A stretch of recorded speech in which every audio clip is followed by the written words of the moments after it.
Tell me, give me the sources. Axios, Business Insider. Oh. We don't trust Keep any going, of these. The keep common going, man doesn't keep trust going, any of this. keep going. ABC News, Oh, Washington keep Post, going. New York Times, Oh, keep going. Oh. The Atlantic. Oh. I don't trust any of these. Oh.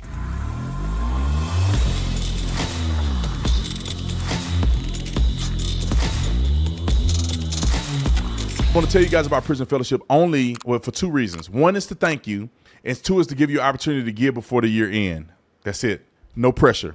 But I want to first off say thank you to everybody who gave to Angel Tree. If you guys don't know, we're at 4,800 kids that we were able to serve from your generous donation, because I donated $5,000. That was all I gave. So $5,000, I don't know how many kids that helped. $5,000 helped like 400 kids or something like that. And so I was only able to help 400. So 4,800, you can say 4,400 other kids was because of you guys. Also, the people who have donated or didn't have opportunity to donate for the Christmas presents, you still have time to give, and this is what you give to.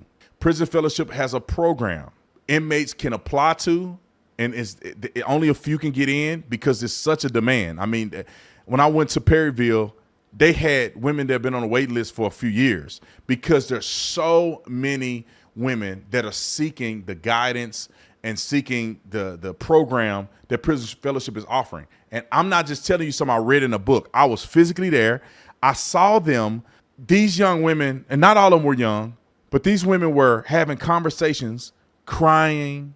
It's like a counseling. I mean, they were getting, I would say, liberated by just having these fruitful conversations and thinking about certain things in their mind that I guarantee you they wish they had before they ever went in there. It was so good to see.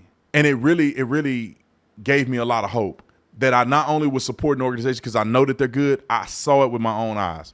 So if you want to continue to help Prison Fellowship as an end of the year gift, many of y'all need to get some tax write-offs anyway. So please give. The link will be in the description section. Y'all know that Don Lemon decided that he was going to do a Man on the Street show. And I don't know, for everybody that's watching, do you think I should do a Man on the Street? I think it'd be cool. We can go right to ASU and do a Man on the Street.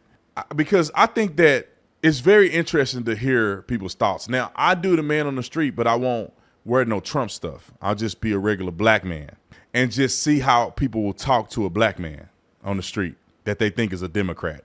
I would be anxious to see, even people who are conservative. I would love to hear what conservative would say if they think I was a black liberal. I think it'll be good content. Comment in the comment section. Put a 1 if you think I should do some Man on the Street stuff. We can do it. We got the time. But Don Lemon decided to have this new show where he goes on the streets and he decides to interview random people. One thing I do have respect for Don Lemon on is that Don Lemon at least will play him getting embarrassed. Normally they'll put it out there and they won't show the ones that do not go well for him.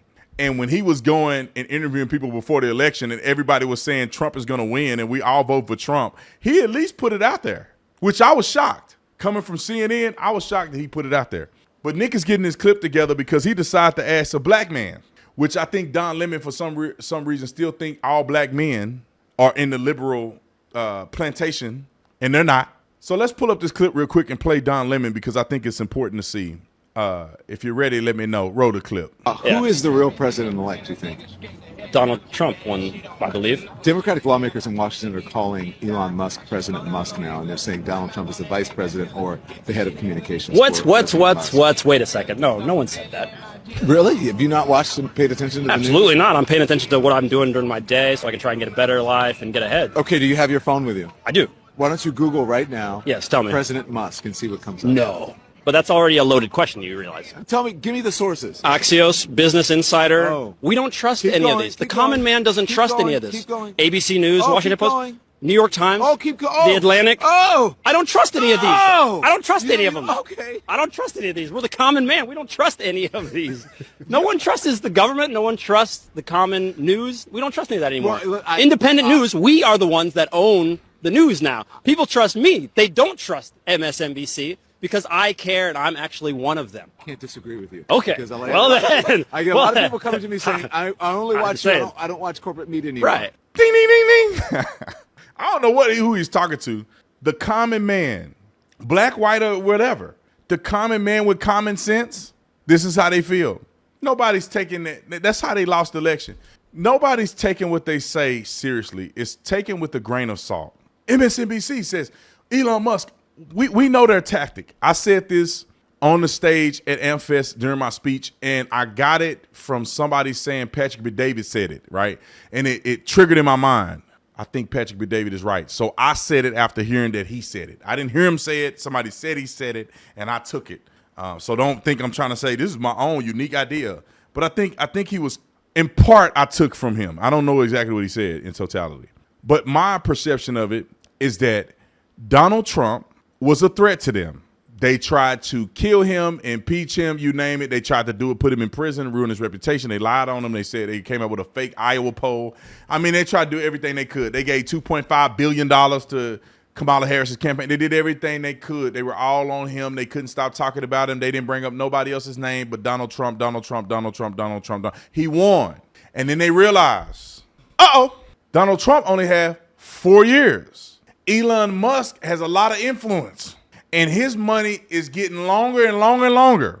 And he can outlast 4 years. We got to go against Elon Musk now. Because we got to destroy his reputation, his character. Because Donald Trump only got 4 and he gone. Elon Musk has the capability of funding every Republican for the next 50 years if he wanted to. And they don't want to see that happen. So what do? Like the Don Lemon clip. They made up a whole fake scenario where Elon Musk is now the president. Elon Musk has more power than They said that Donald Trump was an egomaniac. He's narcissistic. He doesn't listen to anybody. But all of a sudden, Elon Musk is taking over. An interesting development that may have changed the calculation a little bit today, that we found out that Trump, our would-be strongman, is in a sense answerable to a bigger strongman, not Vladimir Putin, Elon Musk, who also allegedly, at least according to reports, has lots of conversations with Putin. What does that do to the calculation on how Americans should deal with Trump? Yeah, I think that's a very good place to start. I wrote a piece a few weeks ago called The Submission Chain, where I tried to explain that voters might like Trump, but Trump is submissive with respect to Musk, and Musk in return is submissive with respect to Putin. So if you vote for Trump, you're voting for the little guy who admires a bigger guy, who in turn admires a still bigger guy. And that's what we've got now. We've got this cluster of oligarchs, some domestic, some half domestic, some foreign, who are the real power in our country. So in terms of how to resist, I think you have to start by doing what you were doing in the last segment, which is name it for what it is, which is an international oligarchy. I thought Donald Trump was Hitler. Last time I checked, Hitler was the leader and nobody else was. But now Hitler is vice president. Come on, man. Y'all put y'all foot in you know what? Y'all know I want to say it. They put their foot in their butt and then they walking around with one foot in their butt and they can't get it out and everybody can see them. All right.